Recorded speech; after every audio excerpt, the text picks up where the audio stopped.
Augusta, Georgia, Rory McIlroy finally strayed from Jack Nicklaus' warning. He made a bleeping double bogey.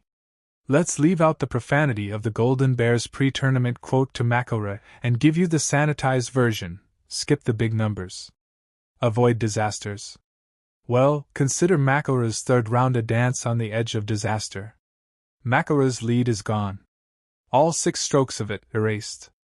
The first man to ever lead the Masters by a half-dozen strokes after 36 holes is now tied with Cameron Young atop the leaderboard at 11 under.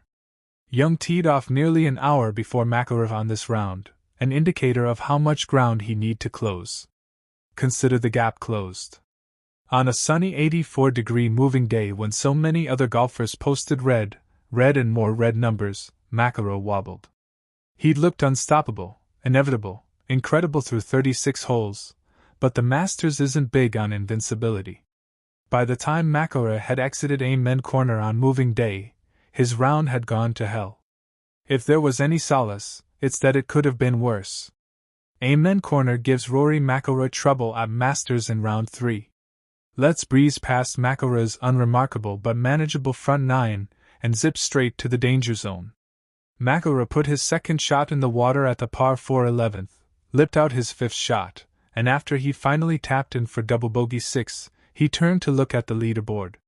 It still showed his name at the top. Not for much longer. Up ahead, Young drained a 27-footer on the 16th, and McIlroy missed the green on number 12 and took bogey. As McIlroy walked to the tee box at Azalea, the final leg of Amen Corner, Young had become the Masters leader. Remarkable, though not unbelievable. If we thought this tournament was over after McIlroy set a 36-hole Masters record by establishing a 6-stroke lead, we'd forgotten Augusta National's history for humbling good golfers who enjoyed early leads and ignored Rory's own history of weekend gaffes here. As McIlroy's tee shot on number 13 sailed toward the pine straw, he asked the golf gods to allow him to get lucky. Cameron Young turns up heat on Rory McIlroy. Young got the luck on this day. Mostly, he just played great golf. 8 birdies filled his card. If you watched Young's first 9 holes at the Masters, you could be forgiven for thinking he missed the cut. He had 40 strokes on the card at the turn on Thursday. Just how rough was it? Well, consider Young trailed his teenage playing partner, amateur Mason Howell, by 1 stroke after those first 9 holes. Young got better on his second 9, he got good on his second round, and he became the best player on the course in round 3. Young had a prime view of McIlroy's best work here. Young, McIlroy, and Howell played together the first 2 rounds. Young said he wouldn't have been surprised if McIlroy posted a 65 in this round and clinched his second green jacket. Young went 65. McIlroy went 73. Now we have Sunday drama.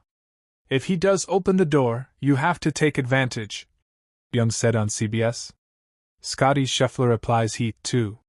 Skinny numbers filled scorecards all throughout the leaderboard.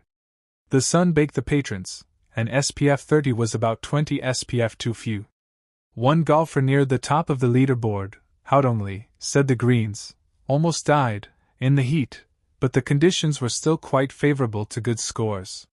Scottie Scheffler got in at 7 under. Patrick Cantlay came in at 6 under. If not for a water ball on number 15, Young could have flirted with a course record. That's what made McIlroy's 73 so glaring. It's not that 73 is a devastating number. Let's not pretend this was the same as Greg Norman's meltdown in '96.